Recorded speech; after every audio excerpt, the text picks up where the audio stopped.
Bom, nessa série sobre a igreja que queremos ser, hoje nós chegamos num tema que é muito caro para o meu coração.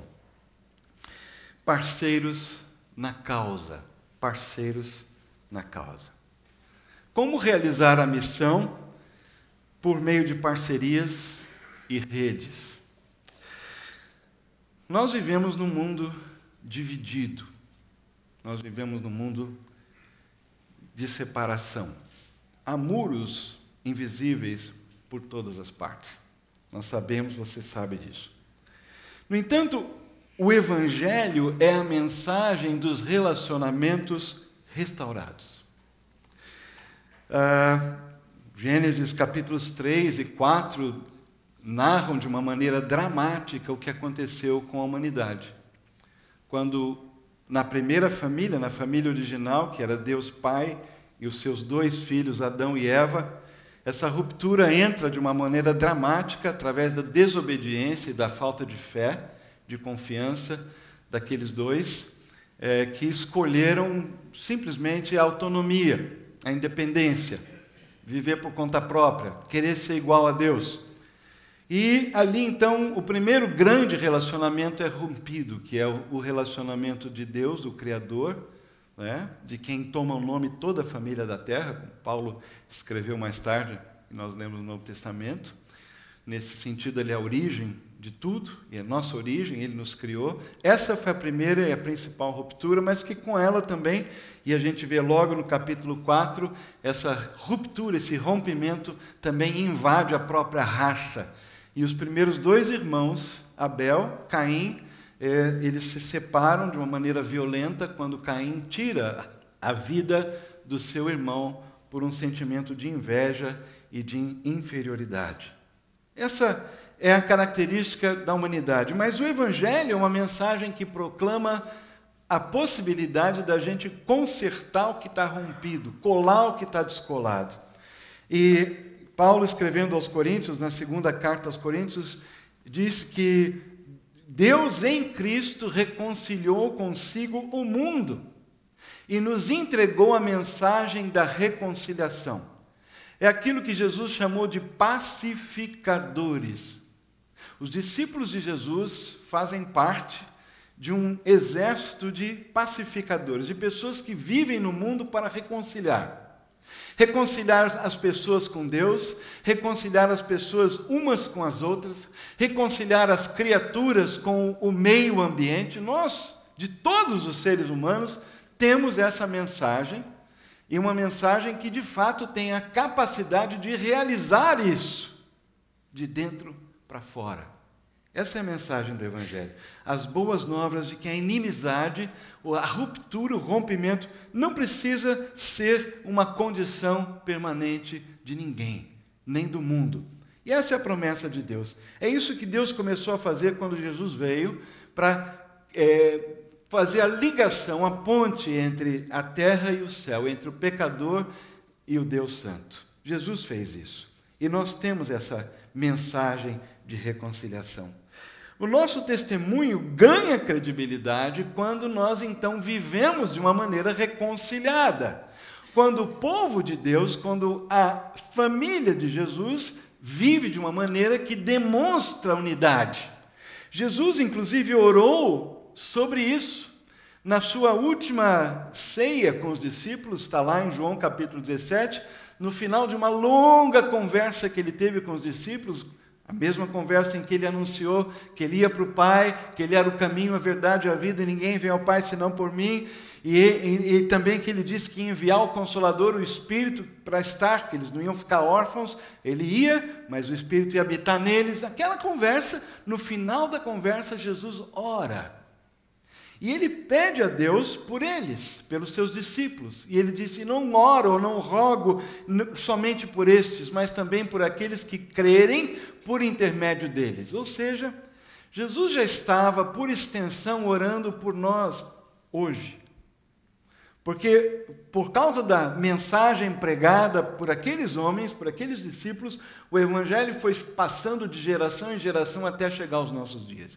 E Jesus orou para que em cada geração, isto é, inclusive nesta, a gente possa exemplificar a unidade que existe no céu entre Pai, Filho e Espírito Santo, na própria divindade, que nós possamos expressar essa unidade porque nós estamos unidos com Cristo. Nós temos a vida de Cristo. Cristo habita na igreja, Ele é o cabeça da igreja. O Espírito Santo habita nesse edifício espiritual que somos nós. Tudo isso nós já vimos nos domingos passados. E nessa unidade, quando isso acontece, Jesus então ora para que o mundo creia que o Senhor me enviou. Para que o mundo creia na mensagem que eles vão pregar. Então, o Francis Schaeffer foi um dos grandes teólogos no século XX e falou uma frase interessante nesse sentido, que a unidade da igreja é a apologética definitiva, derradeira, final, conclusiva. Ou seja, o que prova para o mundo que o que a gente prega é verdade é a nossa unidade. É a prova que falta. Se você é um pouco ligado nas coisas, você já sabe que nós não estamos indo muito bem. Porque nós vivemos num período em que a igreja que se diz de Jesus Cristo está dividida, rompida no meio entre si, brigando, discutindo, acusando-se mutuamente. Aliás, nós conseguimos fazer um trabalho tão bem feito nesses 20 séculos de cristianismo que hoje ninguém sabe exatamente o que é a igreja. Não é como tudo começou, que era claro, distinto, objetivo, comprovado, visível. O testemunho era claro. As pessoas davam a vida por Jesus. Havia um preço a se pagar. No mundo da tolerância e da liberdade que a gente vive hoje, nós temos até dificuldade de saber o que fazer com o pecado na vida dos nossos irmãos e irmãs. Não sabemos. Não sabemos. Perdemos a sensibilidade do mal. Praticamos a tolerância indiscriminada. E chamamos isso de amor. Mas isso não estava nem no script. É que veio agora, eu tive que falar. Deus promete bênção, poder e vigor quando vivemos e trabalhamos em unidade. Salmo 132. Ó, como é bom quando os irmãos vivem em união. Como é bom. Ali o Senhor concede a bênção da vida para sempre. Será que a gente está vivendo e usufruindo e demonstrando isso de uma maneira coletiva, corporativa, para o mundo? Deus vive em comunidade. Pai, Filho e Espírito Santo. Esse é o modelo que nós recebemos. Quando você lê no Gênesis capítulo 1, quando Deus fala, façamos, pois, o homem a nossa imagem e semelhança.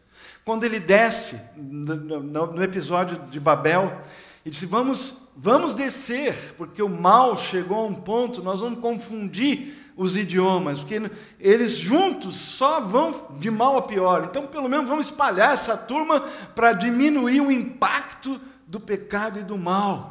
Porque quando eles estão juntos, só sai porcaria, só sai coisa errada. Sempre no plural, nós. Essa visão da divindade plural, ela simplesmente tem a ver com a nossa natureza. Deus nos criou, aliás, criou o homem, o ser humano, homem e mulher os criou, se completando, que é uma maneira humana de representar a unidade na diversidade. Ele é o modelo. Outra coisa é que, quando a gente abre o livro de Jonas, no primeiro capítulo, lê Daniel capítulo 10, a gente percebe que é uma batalha espiritual. É uma batalha que acontece no mundo invisível, entre anjos de Deus e anjos do mal. Nós fazemos parte dessa batalha. De alguma forma a gente participa dessa guerra espiritual. E numa guerra, a guerra não se vence quando o exército está dividido. E é por isso que em Efésios Paulo recomenda para a gente ficar firme. A igreja de Éfeso, fiquem firmes, se fortaleçam com a armadura de Deus, para vocês poderem resistir às ciladas do diabo. Como é que uma casa dividida pode sobreviver na batalha? Como é que um exército que está rompido, que não se dá, que não se fala, que não se comunica, pode ganhar uma batalha e muito menos uma guerra? Não. Deus vive em comunidade, nos fez para viver em comunidade, e a natureza da nossa vida e da nossa batalha espiritual exige, requer unidade. O Evangelho é inclusivo, ele não é exclusivo. Todos podem ser salvos e devem ser evangelizados. Primeiro, Pedro disse que Deus é paciente. Ele não está demorando, não. É que Ele é paciente e deseja que todos sejam salvos. Jesus afirmou que os doentes é que precisam de médicos, que Ele veio salvar pecadores e não os sãos, numa alusão clara aos fariseus que se achavam perfeitos. Atos 15, Deus não faz distinção e aceita todos. Todos. O seu amor inclui todos. Como é que nós vamos demonstrar isso se até entre nós não sabemos trabalhar juntos? O povo de Deus. Não podemos fazer o trabalho sozinhos. E a gente viu quando estudamos sobre o corpo de Cristo, cada um de nós tem dons, talentos, qualidades, capacidades diferentes, cada um é importante. Pessoas diferentes fazem ministérios diferentes, papéis diferentes, tarefas diferentes. Jesus disse que uns semeiam, outros colhem. Às vezes a gente entra e já na colheita, mas alguém trabalhou duro semeando e preparando para a gente simplesmente colher o resultado. É assim na vida. E assim nós vivemos. Deus chama uns para semear, outros para colherem. Romanos 12, 1 Coríntios 12 e Efésios 4 falam dessa diversidade, dessa riqueza, dessa multiforme graça e sabedoria de Deus manifesta em nós. Cada um de nós tem um papel, mas nenhum sozinho é capaz de fazer a tarefa toda. Dois exemplos que que vale a pena pontuar logo no início da igreja do Novo Testamento é a primeira missão da igreja de Antioquia, que foi uma missão emergencial. Esse espírito de parceria, de estar junto, de trabalhar junto, de apoiar, de juntar necessidade com recurso. Isso está desde o início da igreja. A gente já viu isso em Jerusalém, lá no Atos capítulo 6. Eles distribuíam 4. Ninguém tinha propriamente considerava seu aquilo que tinha, mas o outro estava sempre em vista, sempre no foco. E essa missão emergencial, que foi na realidade a primeira missão da Antioquia, foi quando ela envia Barnabé e Saulo, ainda chamado de Saulo naquela ocasião, à Judéia, com uma ajuda financeira para os irmãos da Judéia que estavam passando fome. E a Bíblia diz que eles terminaram a missão e voltaram, 12:25, voltaram para Antioquia. Não foi a missão de Antioquia, número 1, não foi missionária, foi emergencial. Foi de demonstração de amor por outros irmãos, numa parceria clara de que a gente não está só. A gente precisa viver em comunidade. E uma comunidade maior do que simplesmente a nossa igreja local. É disso que nós estamos falando hoje. Outra missão é mais tarde, quando Paulo, é uma missão estratégica, quando Paulo anuncia, já escrevendo à igreja em Roma, sem jamais ter estado em Roma. Leia o último capítulo de Romanos, do livro de Romanos. Você vai ver a lista de nomes e a quantidade de nomes citados por Paulo. Alguns ele conhecia de outros lugares, havia encontrado, mas muitos ele conhecia de saber que estavam lá. De saber que tinha uma igreja na casa dele, na casa daquela irmã, na casa daquela família. Paulo sabia o que acontecia no mundo de Deus. E é isso que desenvolve na gente esse espírito de parceria, de saber que a gente não está só, de procurar como podemos trabalhar juntos. Está lá desde o início da igreja. E essa missão estratégica, Paulo já anuncia para Roma: eu vou aí, finalmente espero visitá-los. Eu nunca estive, tenho muita vontade. Esse dia vai chegar, mas olha, eu quero te dizer para vocês que eu tenho um propósito com essa visita aí. Porque a igreja já estava formada, tinha os seus líderes, estava crescendo, dava um testemunho sólido lá no coração do império. Mas Paulo disse: mas eu quero passar um tempo com vocês, curto. Vai ser bom. Mas depois eu vou para a região da Espanha, que era, na linguagem da época, os confins do Império Romano. A extremidade ocidental do Império Romano. E vocês vão me ajudar. Vocês vão ser meus parceiros. Vocês vão me aprovisionar para essa viagem missionária, para alcançar uma região que ainda não foi alcançada. Parceria, missão emergencial, missão estratégica, tudo é importante. A visão, a oração, a santidade, os recursos. Porém, quando Satanás mantém a igreja dividida, ele já ganha a partida por WO. Não precisamos fazer nada. Já está ganha, a vitória já é dele. E às vezes a gente vive sem se dar conta do mal que a gente faz para o evangelho, para o testemunho, com as nossas divisões. Deixa eu fazer algumas perguntas. Será que a gente quer ver mesmo Deus agindo de uma maneira extraordinária aqui em Moema? Ou numa tribo urbana aqui de São Paulo? Ou num segmento da sociedade? Será que a gente quer ver Deus agindo de uma forma extraordinária nessa cidade, no Brasil? Será que a gente quer ver uma grande quantidade de pessoas conhecendo a Jesus e a sociedade sendo transformada? Se a gente quer realizar esses sonhos, será que há alguma coisa que a gente pode fazer melhor, junto com outras igrejas, ministérios e organizações? Queridos irmãos, nós precisamos começar a pensar diferente. Nós precisamos pensar que a nossa igreja não tem paredes, que ela não tem limites, que ela não tem fronteiras. Eu dou graças a Deus que a gente aluga esse local. Eu dou graças a Deus que o nosso escritório é um conjunto pequenininho, num prédio comercial aqui em Moema. Porque isso nos ajuda a pensar fora das paredes, fora da caixa, fora da organização, que às vezes fica muito fortalecida enquanto a sua estrutura. E essa formalização que vai acontecer domingo que vem, não significa que nós de repente vamos ficar engessados. Deus nos livre. Nós simplesmente estamos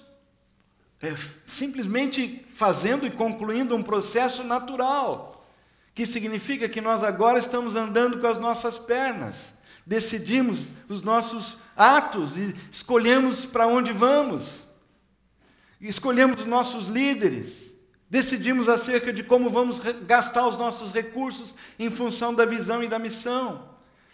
Vamos prestar contas, vamos responder diante das autoridades civis. Vamos ter auditoria financeira, isso já tem, mas vai ser nossa agora. Nós vamos ser mais responsáveis por aspectos do nosso funcionamento que até agora a gente só recebeu, porque uma outra igreja fez para a gente. Agora nós vamos fazer. Isso faz parte do crescimento, de ficar maduro, de nos tornar adultos como igreja. Mas nós precisamos entender que nós não nos bastamos. Nós não estamos construindo o nosso império. Por que parcerias? Primeiro, por causa das condições mundiais. Hoje, não preciso dizer para vocês, nós vivemos numa época em que a comunicação é maior, é melhor, existe menos isolamento, há uma ampla disponibilidade de recursos e acesso a lugares, a situações e povos e etnias que era difícil chegar. Hoje você chega em lugares assim chamados fechados, de maneiras criativas, né? Profissionais entram, Há muitas possibilidades que não haviam antes. Culturas tradicionais, especialmente no Oriente, muçulmanos, hindus, budistas, mas muitos deles estão entre nós, né? Hoje a gente encontra cada vez mais esses grupos aqui no Brasil.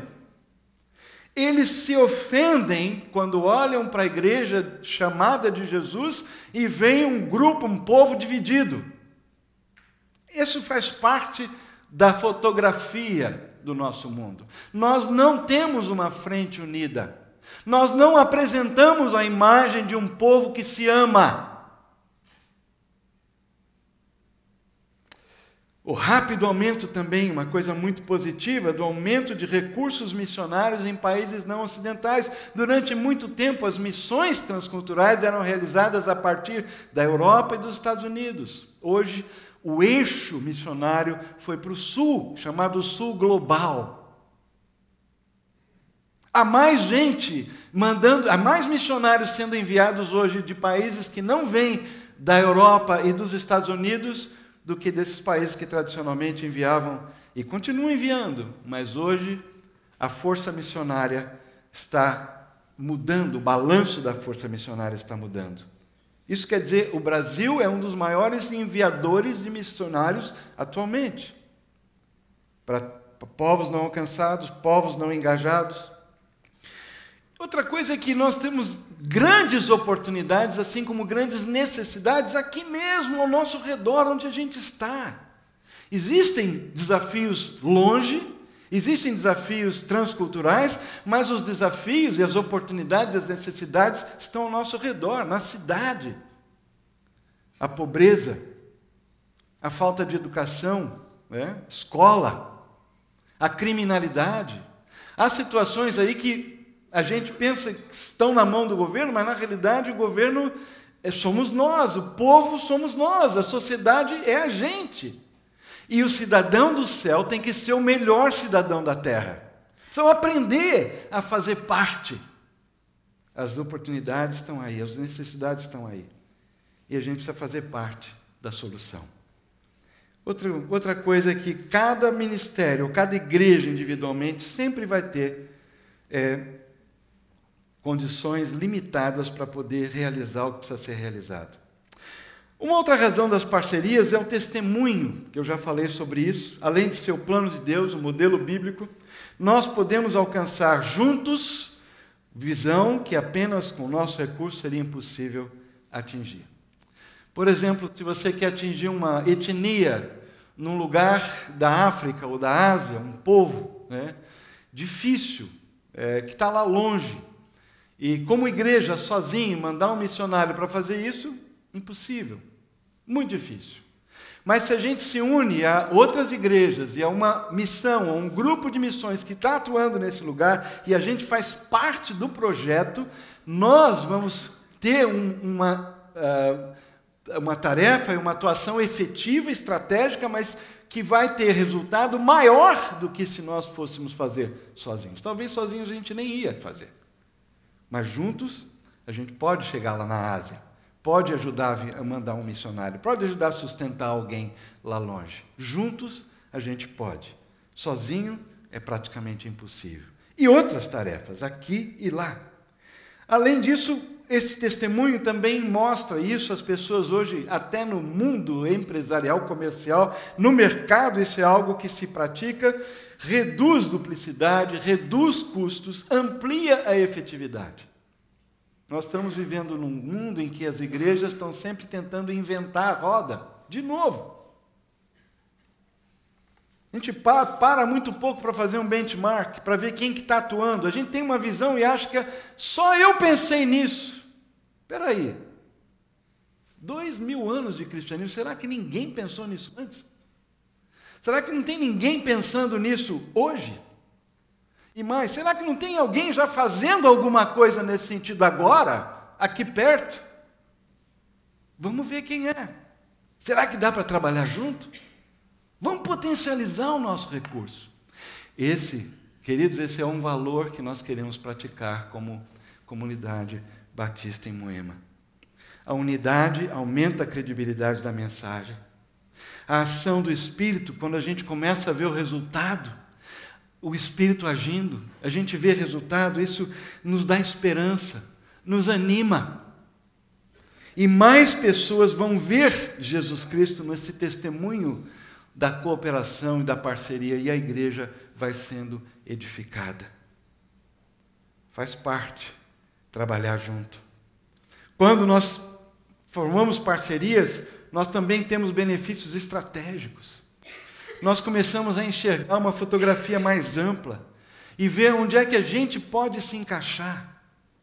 A tarefa é muito grande. Como eu disse, às vezes é um povo não alcançado, às vezes uma comunidade carente aqui, um pedaço de São Paulo que está com pedaços, e a gente olha, o que a gente pode fazer? Mas, de repente, quando a gente senta com um grupo de parceiros, nós vamos descobrir que tem algo que a gente pode fazer. Lá, aqui, em outro lugar. Tem algo que a gente pode fazer, mas a gente precisa entender o todo, pesquisar, ter a fotografia mais ampla, e quando a gente senta para conversar com parceiros, a gente começa a descobrir o que outros estão fazendo, o que pode ser feito, o que está dando resultado. Isso é uma bênção, gente. Vocês estão vendo que ser igreja não é simplesmente um clubinho dominical. Ser igreja não significa... É muito fácil viver dessa forma. E reduzir o cristianismo, a vida cristã, simplesmente àquela hora em que a gente vem e realmente desfruta da comunhão e do louvor da palavra. É o ponto alto. Mas eu queria estimular a gente a ficar pensando, e cada vez mais, que tem outros pontos altos disponíveis para nós. Quando nós nos engajarmos, quando a gente sair, simplesmente do contexto do louvor e da comunidade. E nós partirmos para trabalhar atacando os grandes desafios da nossa época. Quando nós estamos trabalhando em parceria, nós ganhamos a habilidade de trocar informação, descobrimos melhores práticas, experimentamos esse poder que eu mencionei, espiritual, um ânimo e o testemunho da nossa equipe. E nós vamos fortalecendo a confiança, a comunhão com outras igrejas, outros ministérios e organizações. Ou seja, as barreiras vão caindo. Parceria. Deus abençoa hoje o seu povo trabalhando junto. Há vários tipos de parcerias e redes funcionando no mundo hoje. Eu me lembro aqui, vou citar 2 exemplos que eu vivi de perto. Eu morei na Europa há 10 anos. Fui para lá no final do comunismo para trabalhar num projeto grande, que envolvia 12 organizações diferentes, algumas igrejas e organizações missionárias atuando no mundo. E o objetivo desse projeto era formar um currículo de aproximadamente 15 matérias, produzir o material, traduzir esse material em 6 idiomas principais do leste europeu, contrabandear esse material, porque no tempo do comunismo você não vai importar Bíblia e livro teológico, é impossível, levar esse material, vou usar uma palavra mais leve, levar esse material escondido para esses países, e um corpo de professores itinerantes que visita grupos secretos, funcionando em esses 6 países, mais do que 6 países, eram 6 idiomas principais, mas tinham vários países. Eu fui ser um dos professores itinerantes. Eu não tinha ideia da operação do material. O meu papel era estar no lugar, era um circuito, encontrando com um grupo aqui e outro ali, de pastores, leigos, de gente que nunca teve a oportunidade de fazer um seminário, até mesmo de ter uma Bíblia, ou de ter um livro sobre teologia e estudo bíblico na sua vida. Então a gente ia para encontrar, todo mês, fazer aquele circuito, gastar 1 dia, 2 dias com cada desses grupos de alunos, grupos de 5, 6, 10, 12, desses sedentos alunos, que eram todos eles trabalhando como pastores, mas sem ter a formação teológica, bíblica e pastoral. E seria impossível fazer o que a gente fez. Só na Romênia, que foi o país onde eu trabalhei com mais tempo, a gente chegou a atingir cerca de 1.500 alunos, em 4 gerações de alunos, porque era um processo de geração. O grupo principal recrutava os seus alunos e eles iam transferindo aquele material autodidático e fazendo o mesmo sistema de pequenos grupos que se reuniam. Então, chegou um momento em que a gente tinha cerca de 1.500 alunos só na Romênia, né? Em 4 níveis ou 4 gerações, multiplicando, porque ele era um sistema de multiplicação.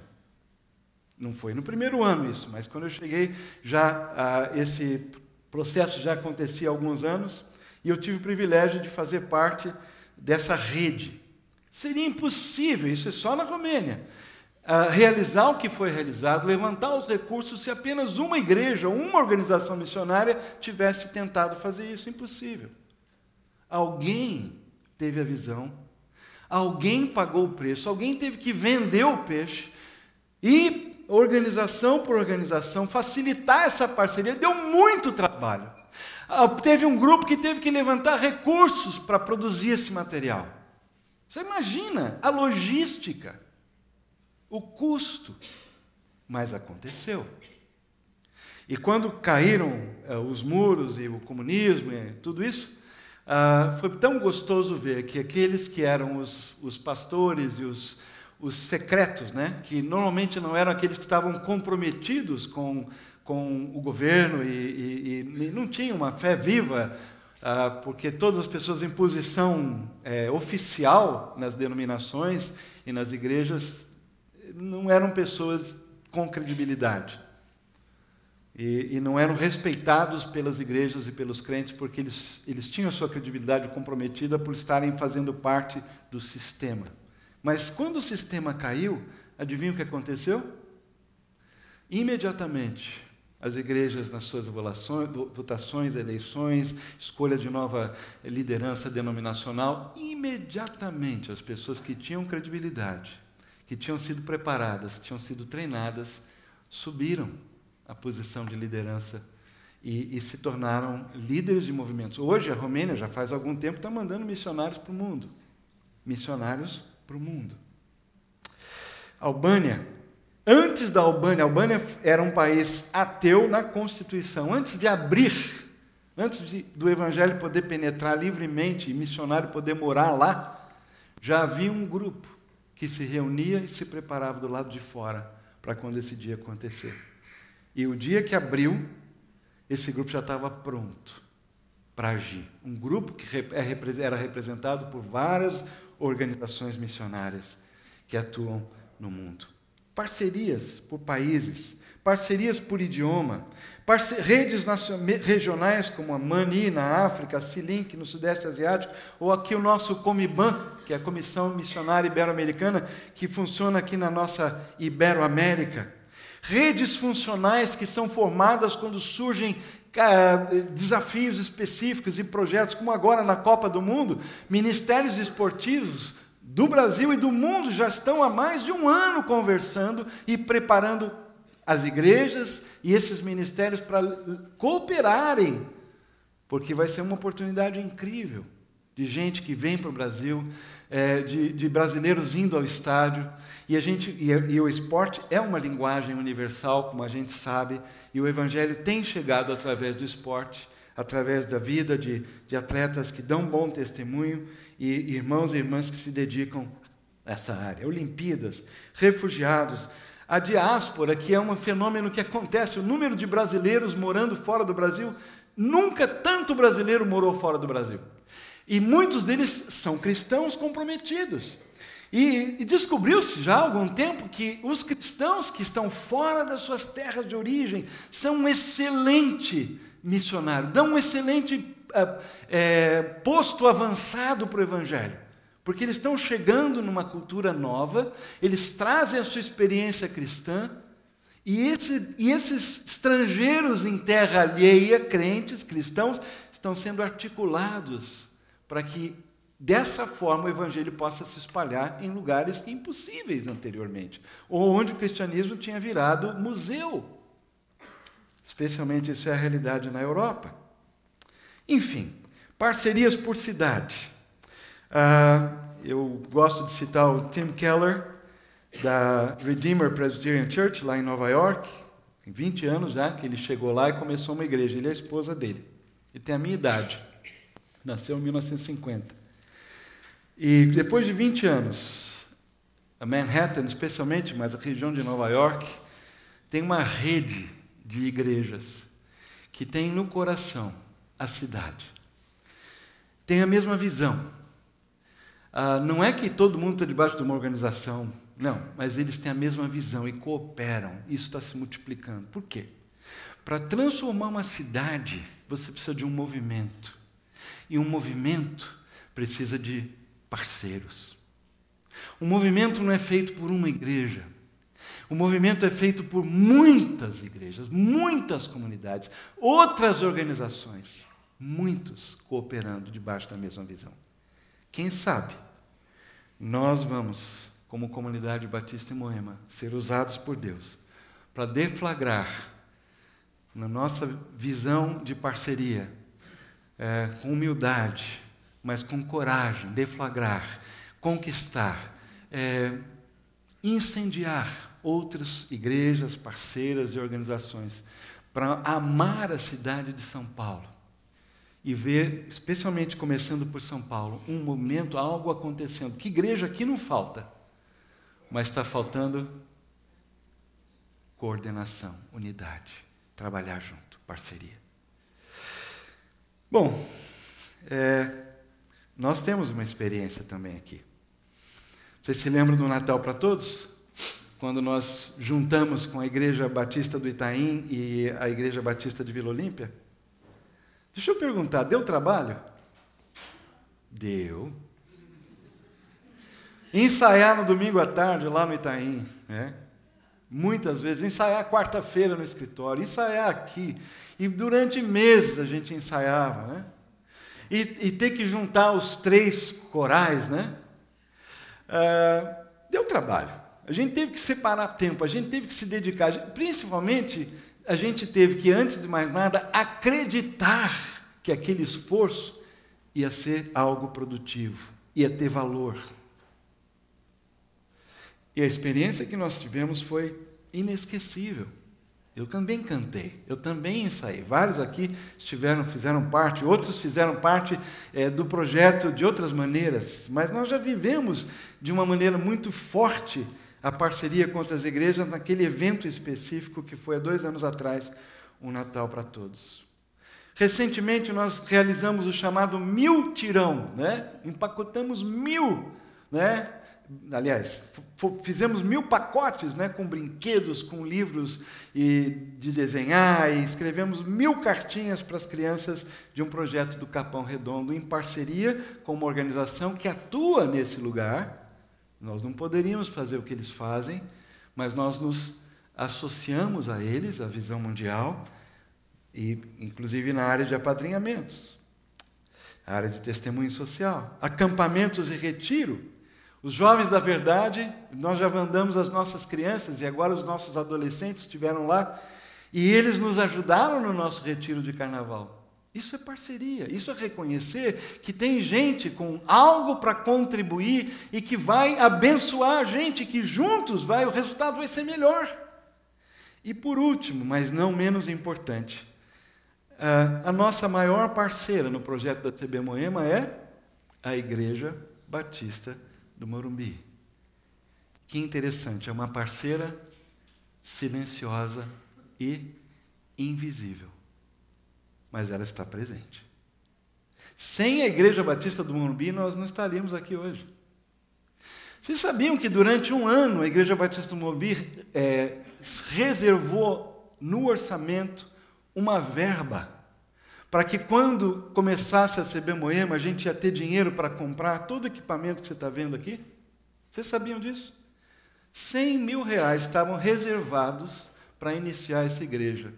E esses 100 mil reais foram investimento em local, em equipamento, naquela transmissão do culto que foi incrível, né? Começamos com barulho, né?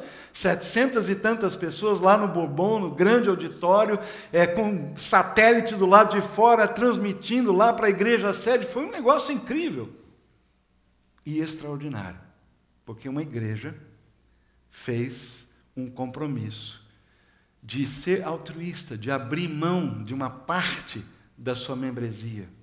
Nós chegamos aqui, quando começamos, com cerca de 100 a 120 pessoas que disseram, eu quero participar, estou interessado. Hoje, uma boa parte delas já voltou, e uma grande parte de vocês não vieram da Igreja do Morumbi, porque hoje CB Moema é uma realidade própria.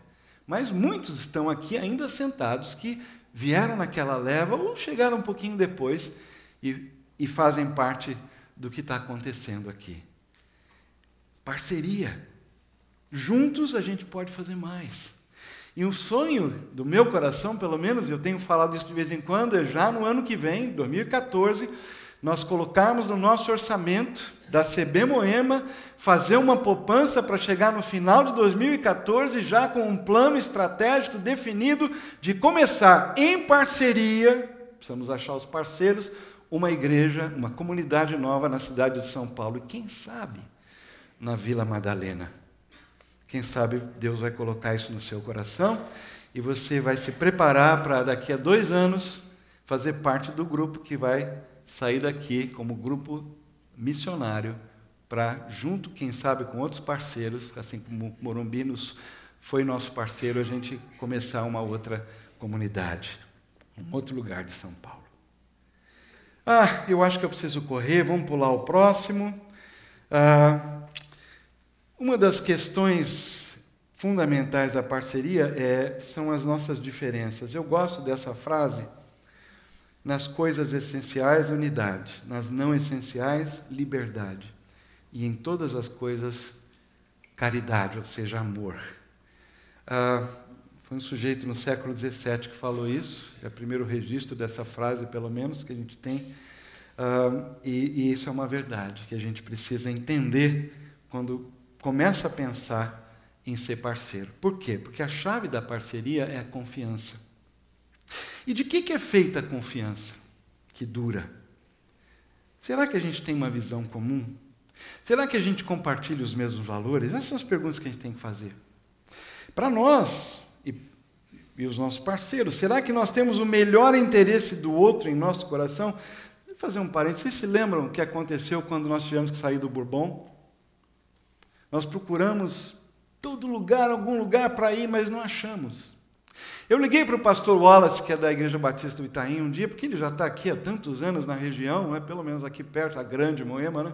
Itaim é Grande Moema.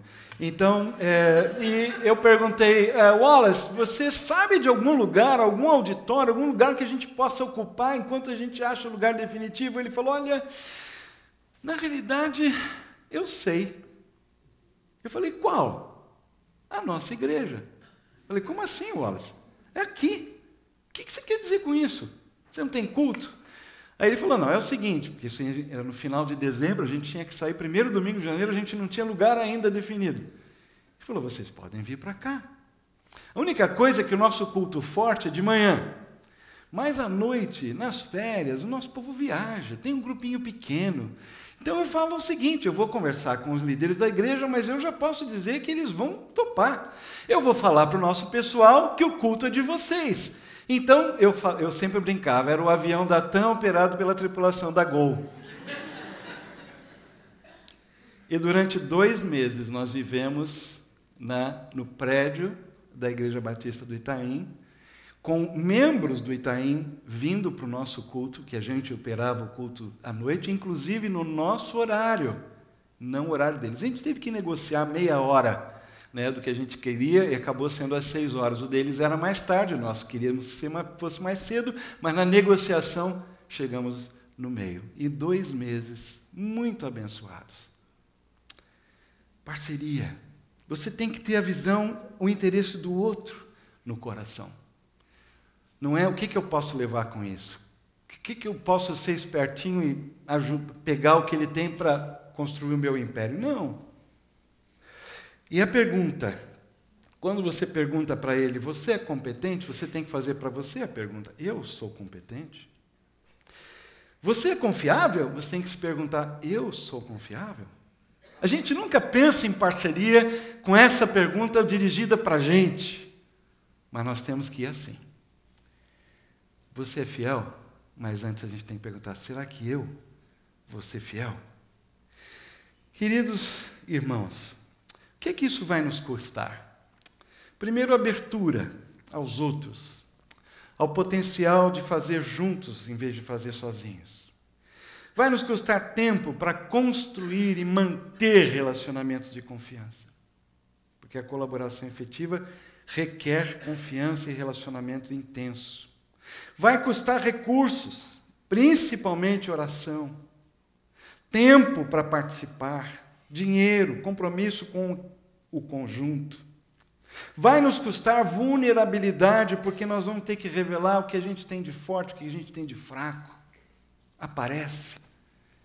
E vai nos custar risco, porque nós não vamos poder controlar tudo. Nosso controle vai ficar reduzido. Nós vamos ter que depender mais de Deus e depender mais de outros que não estão debaixo da nossa autoridade. Tem custo, tem custo. No corpo de Cristo tem custo. É o caminho da humildade, é o caminho da unidade. Quais os próximos passos? Primeiro, vamos começar orando. Eu não sei o que Deus está falando com você. Hoje é um tema, né? Não foi uma exposição bíblica, mas eu acredito nisso. E eu queria compartilhar com vocês. Isso aqui é só a superfície desse assunto. É um assunto palpitante, fascinante, com muitas ramificações. E nós vamos precisar de um grupo aqui que, talvez, de facilitadores desses processos. Gente que entre nós vão nos ajudar a pensar estrategicamente em escolher parceiros, definir os projetos, enfim, trabalhar juntos. Isso custa trabalho. Mas começamos orando para que Deus nos dê um coração renovado em favor dos sem Cristo e dos sem igreja. Porque esse é o nosso foco. E a gente vai descobrir quem é que Deus tem colocado esse peso. Porque é com eles que a gente quer ser parceiro. Porque essa é a nossa visão. Precisamos examinar o nosso próprio coração e a nossa disposição de trabalhar com os outros. Precisamos sonhar. O que é que Deus quer que a gente veja acontecendo? O que é que Deus é capaz de fazer conosco? Sonho. E perguntar, se queremos avançar, o que faremos melhor juntos, com outros parceiros na causa? Esse é o nosso tema de hoje. Possíveis áreas: evangelizar nossa região-alvo, missões transculturais, testemunho social, plantar essa nova comunidade, ações comunitárias, eventos facilitadores, como foi aquele de cantar os corais lá no Kinoplex, treinamentos, acampamentos e retiros, artes, esportes, não tem limite. Vou terminar com a oração que Jesus fez. Quando Jesus orou, ele pensou na gente. E ele sabia que, e essa oração específica tem a ver com algo que Jesus sabia, que seria muito difícil a gente viver. Que só seria possível viver em unidade, com parceiros com a mesma visão, com o mesmo coração, quebrando barreiras, consertando, colando o que está descolado, aprendendo a trabalhar com o diferente. Ele sabia que isso seria impossível, a não ser que o próprio Deus, que é um Deus triuno, viva em nós e produza em nós essa unidade. Por isso que ele disse: não rogo somente por estes, mas também por aqueles que vierem a crer em mim por intermédio da sua palavra, a fim de que todos sejam um, como eu sou. Eu pulei aí: eu sou em ti e tu em mim, nós sejamos nele, para que a unidade dele seja aperfeiçoada, para que o mundo creia que tu me enviaste. E ele acrescentou: eu lhes tenho transmitido a glória que me tens dado, a fim de que sejam aperfeiçoados na unidade. Interessante, né? Às vezes a gente quer a glória de Jesus. Eu quero ver a glória, né? Mas sabe para que vem a glória que a gente quer ver? Para a gente viver em unidade. Para o mundo crer, vendo a nossa unidade, vendo a nossa cooperação, vendo como nós, tão diferentes, podemos trabalhar juntos. Não só entre nós, mas com outras igrejas, outras organizações. O mundo vai começar a acreditar que, de fato, essa mensagem de Jesus é genuína.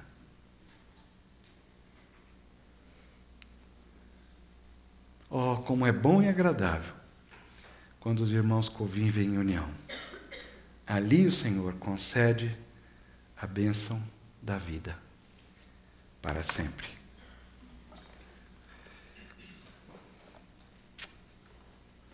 O que a gente leva com a gente hoje? Curva a sua cabeça, vamos orar.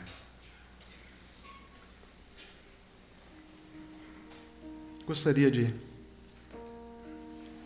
ajudar você a refletir um pouco. Ajudar a gente a refletir.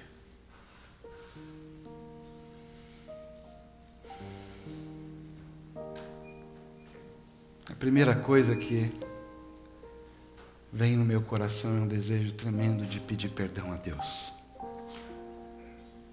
De me arrepender como pastor, como discípulo de Jesus na minha geração. Porque eu tenho falhado, ou eu não tenho me empenhado o suficiente para ser um construtor de pontes e não um detonador de pontes.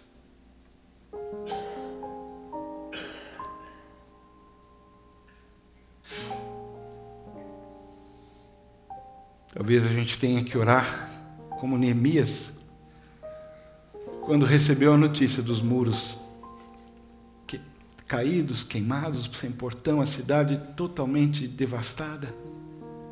E ele chorou. E ele jejuou. E ele orou. E ele falou: nós temos pecado.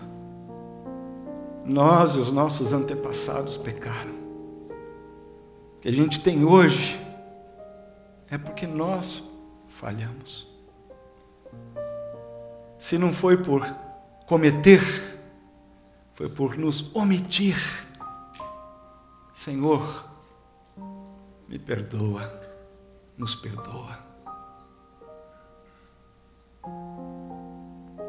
Senhor, perdoa todas as vezes que a gente criticou alguém pregando de um jeito diferente. Nos perdoa toda vez que alguém professou uma doutrina que para a gente é diferente da nossa, e a gente ridicularizou, se não verbalmente, no coração, e desprezou.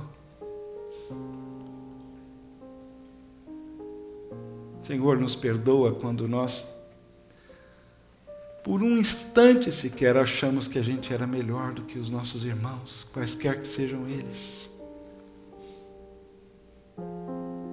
Outras denominações, outras igrejas, das quais a gente veio, pastores e líderes com quem a gente conviveu no passado. Senhor, perdoa-nos, perdoa-nos.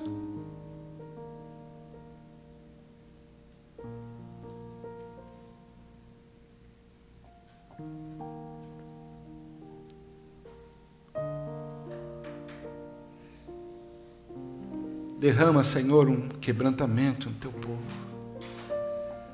Não somente nessa comunidade, mas no teu povo espalhado pela cidade de São Paulo, pelo Brasil. Derrama, Senhor, o amor que o teu Espírito dá ao nosso coração, para começar na tua família a demonstrar esse amor.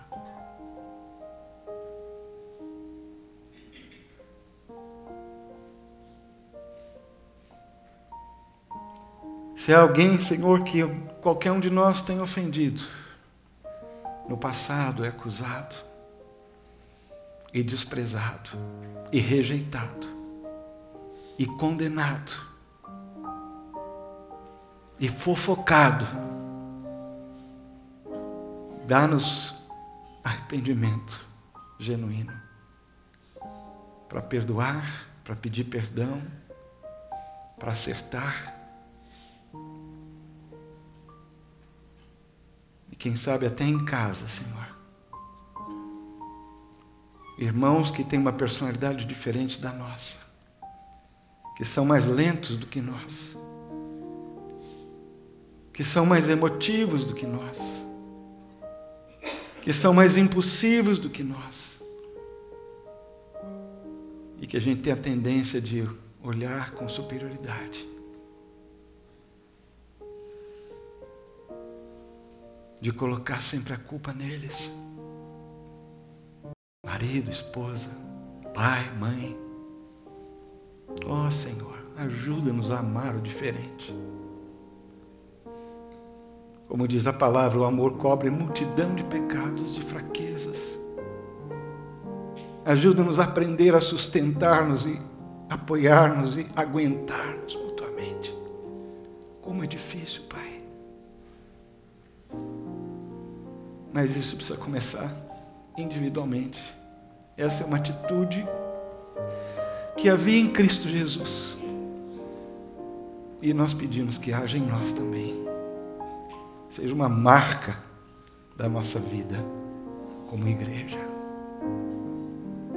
Senhor, não estamos falando aqui de baratear o Evangelho, de tolerar a doutrina que é falsa. Não é isso que estamos falando. Estamos falando da unidade daqueles que estão em Cristo, da inclusão daquele que está fora, de amar aquele que é diferente e difícil. E na medida em que a gente aprende a fazer isso entre nós, ensina-nos, Senhor, a olhar para a tarefa, para os campos brancos, para as oportunidades da cidade, do mundo, com o coração disposto a trabalhar junto, para a Tua glória. No nome de Jesus é que eu oro. Amém.